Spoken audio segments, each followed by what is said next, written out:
آپ ہی کے زیر سربراہی ٹیم بنی تھی جس نے وہ 110 امنڈمنٹ کروائی تھی، ذوالفقار علی بھٹو جو اس وقت کے پرائم منسٹر تھے، اور اسی قانون کے اندر 6 ستمبر 1974 قادیانیوں کو اقلیت قرار دیا گیا تھا، غیر مسلم قرار دیا گیا تھا۔ اقلیت تو پاکستان میں ہوتی ہے، غیر مسلم، اور ان کو اجازت نہیں ہے اس قانون کے تحت کہ اپنی مسجد بنا سکیں، اپنے آپ کو مسلمان کہہ سکیں، اپنی عبادت کا پرچار کر سکیں، چاہے پمفلیٹ بانٹے چاہے کچھ، اجازت نہیں ہے اس قانون کے۔ لیکن موجودہ حکومت میں جو کچھ ہوا وہ آپ کے سامنے۔ میں بات آج شہدائے بدر کے حوالے سے زیادہ کرتا ہوں کیونکہ آج کا دن جو ہے ہم بڑے شان و شوکت سے ایمان کی اتھک گہرائیوں کے ساتھ، دل کی اتھک گہرائیاں تو ہوتی ہیں ایمان کی، یعنی ایمان جسے جو ہمارے اندر ایمانی کیفیت قوت ہے نا، اس کو ہم ایک جگہ لے کر آتے ہیں اور پھر ہم صحابہ اکرام کی شان بیان کرنے کی بات کرتے ہیں۔ تو وہ مارکا تھا کہ جس مارکے میں کفر اور اسلام کی وہ جنگ لڑی گئی تھی کہ جس کے بعد اسلام اوپر ہی اٹھتا چلا گیا، اوپر ہی اٹھتا، سربلندی ہوتی چلی گئی، سربلندی ہوتی چلی گئی۔ اچھا، صحابہ اکرام کی تعداد صرف 313، ہزاروں کا لشکر، ہاتھی گھوڑے سامان جنگ وافر مقدار میں، یہاں مختصر سی ٹیم صحابہ کی، پیدل سوار، نہ گھوڑے نہ ہاتھی، مختصر سے تھے، جو کچھ بھی تھا، ہاتھی تو تھے ہی نہیں، گھوڑے بھی تھے مختصر سے، اونٹ، لیکن ایمانی قوت تھی، حق پر تھے، غالب آئے، مختصر سے ہونے کے بعد غالب آئے، مختصر سے بے سر و سامانی میں ہونے کے باوجود غالب آئے۔ تو یہی بات آج میں اپنے پاکستان کی عوام کو کہنا چاہتا ہوں، اپنے پاکستان کے مذہبی حلقوں کو بتانا چاہتا ہوں، ان سے گزارش کرنا چاہتا ہوں کہ ہم مختصر ضرور ہیں، ہماری طرف چاروں طرف سے یہود و نصارہ کی یلغار ہو رہی ہے، ہمارے نوجوانوں کو ورگلا دیا گیا ہے، ورگلایا جا نہیں رہا، ورگلا دیا گیا ہے۔ ہمارے نوجوان جو ہے ایک صرف میں چلے گئے ہیں، ایک اندھے کنویں کی طرف بڑھتے چلے جا رہے ہیں، ایک گہری کھائی کی طرف بڑھتے چلے جا رہے ہیں۔ وہاں جانے کے بعد انہیں جب راستہ کوئی نظر نہیں آئے گا تو پھر وہ لوٹ کے کدھر جائیں گے، کیونکہ اس وقت تک لوٹنے کے سارے دروازے ان پر بند کیے جا چکے ہوں گے۔ تو اب ہمارے جو مختصر سے لوگ صحیح، لیکن میں یہ سمجھتا ہوں ایک بہت بڑی قوت رکھتے ہیں، وہ جو قوت ہوتی ہے ایمانی قوت، ایمانی طاقت، اور جب ایمانی قوت، ایمانی طاقت صدقے دل سے اللہ اور اس کے رسول کے احکامات کی روشنی میں نکل کر کام کریں گے تو پھر قائد ملت اسلامیہ حافظ قاری امام شاہ احمد درانی جیسا نام پائیں گے۔ میں آج کے علماء اکرام کو، آج کے گدی نشینوں کو یہ بات بتانا چاہ رہا ہوں۔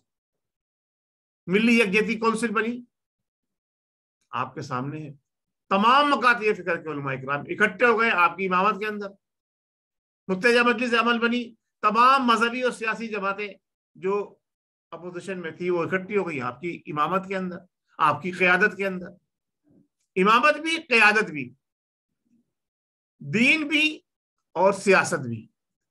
اسی لیے کہا ہے اگر جدا ہو دین سیاست سے تو رہ جاتی ہے چنگیزی۔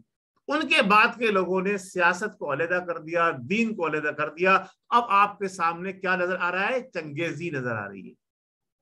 دیکھ لیں، اس بات کو غور کر لیں، اس پہ سوچ لیں، کیا واقعی اس وقت چنگیزی نظر آ رہی ہے؟ دین کو علیحدہ کر دیا، سیاست کو علیحدہ کر دیا۔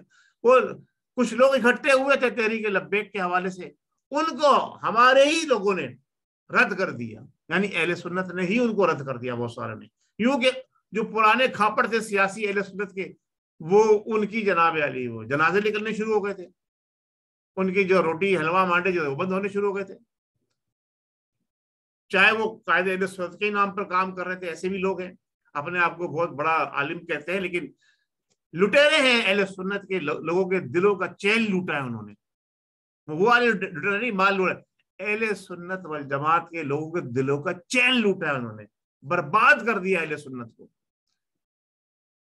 کچھ ایسے بھی لوگ ہیں، اور کچھ ایسے بھی لوگ تھے نبی کریم صلی اللہ تعالیٰ علیہ وسلم کے زمانے میں کہ اپنے گھر کا سارا ساز و سامان، گھر کیا چھوڑیا ہے؟ اللہ اور اس کے رسول کی نصرت چھوڑیا ہے، قربان کر دیا پیارے آقا پر۔ ہم یہ بات کر رہے ہیں کہ تھوڑے وقت کی قربانی کی، صراط مستقیم پہ نوجوانوں کو لانے کی، رائے راست پہ نوجوانوں کو لانے کی، تو ٹائم نہیں ہے جناب۔ ہاں کسی بڑے اجتماع میں بنا لو جہاں ہزاروں لاکھوں کا اجتماع ہو اور وہاں ان کو جناب علی لفافے مل رہے ہو بہت سارے، تو سارے اکٹھے ہو جائیں گے۔ اسی طرح ہمارے ایک شعبہ ہے نعت خوانی کا، بڑے بڑے نعت خوان بڑے بڑے نام لیے، ساری رات ان سے نعت پڑھوا لو، جب فجر کی نماز کا وقت آئے تو جناب علی گھر کو چلے جاتے ہیں۔ اللہ تبارک و تعالیٰ ہم پر اپنا کرم فرمائے۔ ہمیں آج یوم بدر ہے، 17 رمضان المبارک ہے، اس کے حوالے سے ہمیں بڑا غور و خوض کرنا ہوگا، بڑا سوچنا ہوگا۔ ایک ہمارے دوست ہیں ملیشیا کے اندر، بڑے تعمیری طور پر وہ میرے میسیجز جو میرے پیغام ہے، جو پروگرام ہے، میں کئی دن سے سوچ رہا تھا ان کے متعلق بات کروں۔ وہ باتیں کرتے ہیں اور وہ یہ کہتے ہیں کہ جی آپ طرفداری کرتے ہیں کچھ لوگوں کی، اور بھی ایک دو لوگوں نے یہ چارج لگایا، طرفداری نہیں، میں ان کو بتانا چاہتا ہوں، میں نام نہیں لینا چاہ رہا ان کا، وہ سمجھ جائیں گے۔ آج بھی میری ٹیلی فون پر واٹس ایپ پر ان سے کافی گفتگو ہوئی ہے۔ وہ کہہ رہے ہیں کہ جناب علی آپ عمران خان کے تو جو چوریاں ڈاکے گنواتے ہیں جو پچھلے، تو میں نے ان کو جواب یہی دیا کہ بھائی دیکھیں، ایک تو چور ڈاکو ہیں ہی کھلے عام، بے ایمان دھوکے باز بکر کرنے والے، اسے دنیا جانتی ہے۔ اب ان کے متعلق میں کیا آپ کو بتاؤں جس کو دنیا جانتی ہے۔ ہمارا پروگرام جو ہے، یہ میرا پروگرام جو ہے، اس کا کام یہ ہے کہ ہر بڑی خبر کے پیچھے والے چھپے سچ آپ کے سامنے لانے۔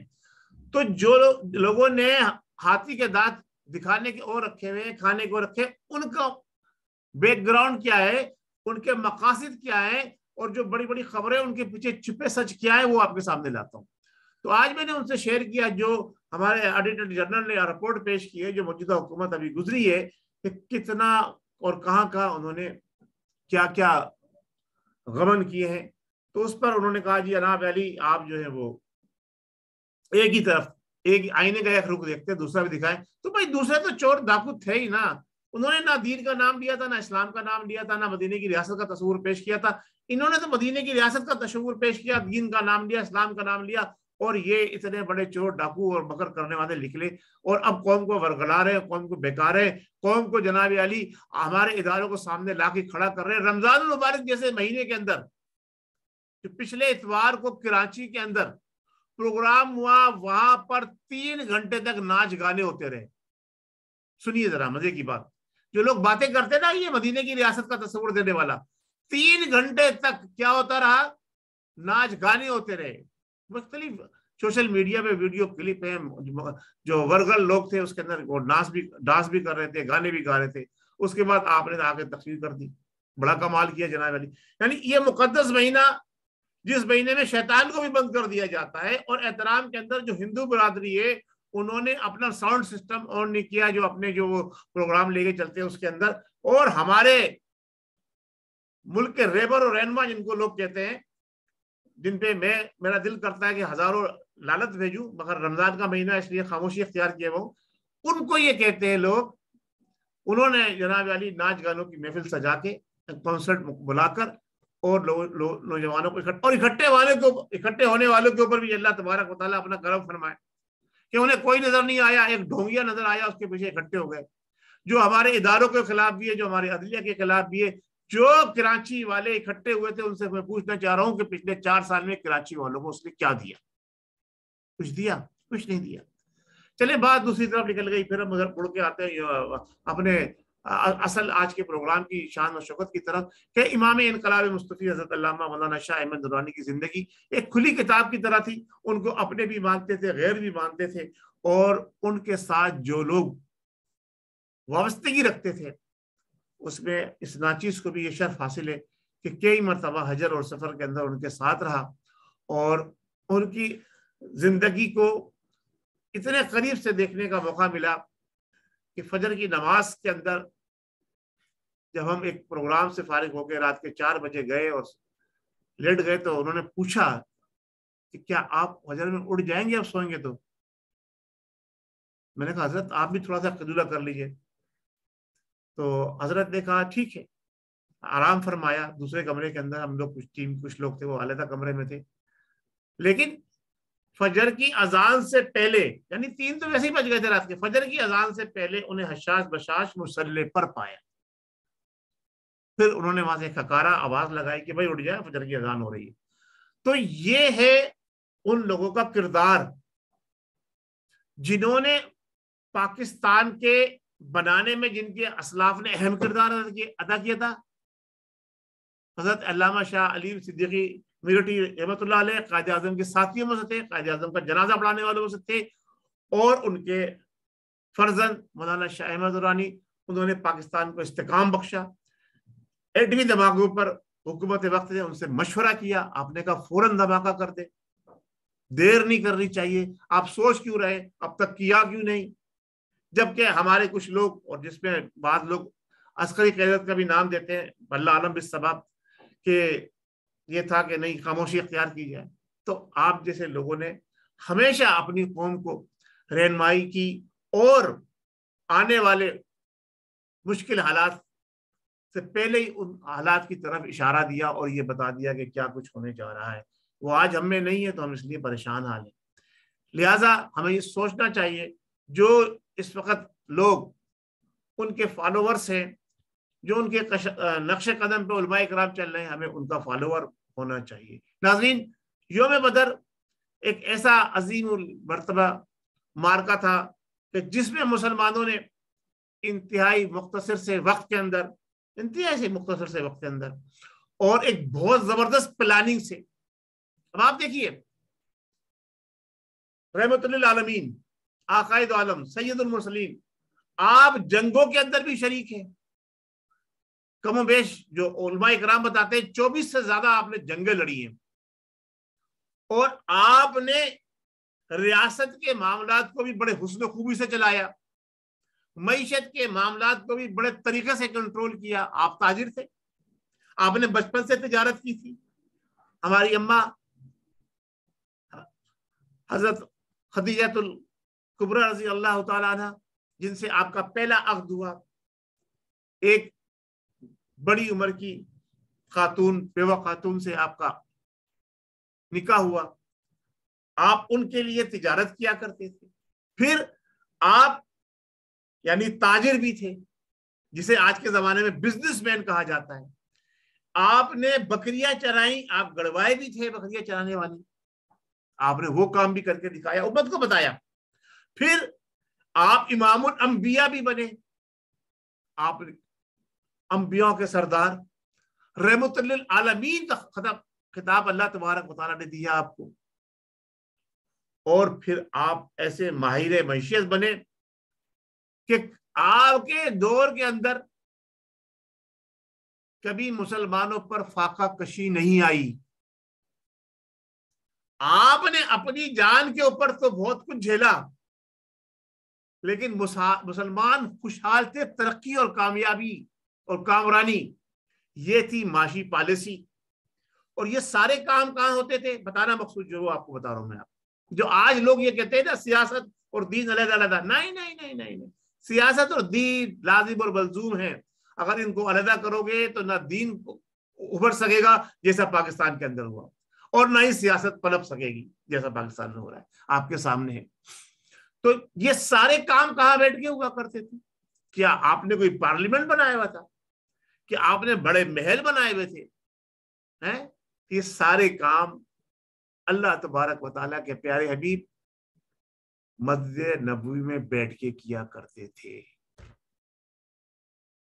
معیشت کی بھاگ دوڑ, جنگی پلاننگ, معاشی پلاننگ, اور لوگوں کی داد رسی کرنا, لوگوں کی خبر گیری رکھنا, یہ سارے کام خلفائے راشدین جو بعد میں بنے ان کے ذریعے سے آپ مسجد نبوی میں بیٹھ کے کیا کرتے تھے. وہاں بیٹھ کے حکم صادر فرمایا کرتے تھے.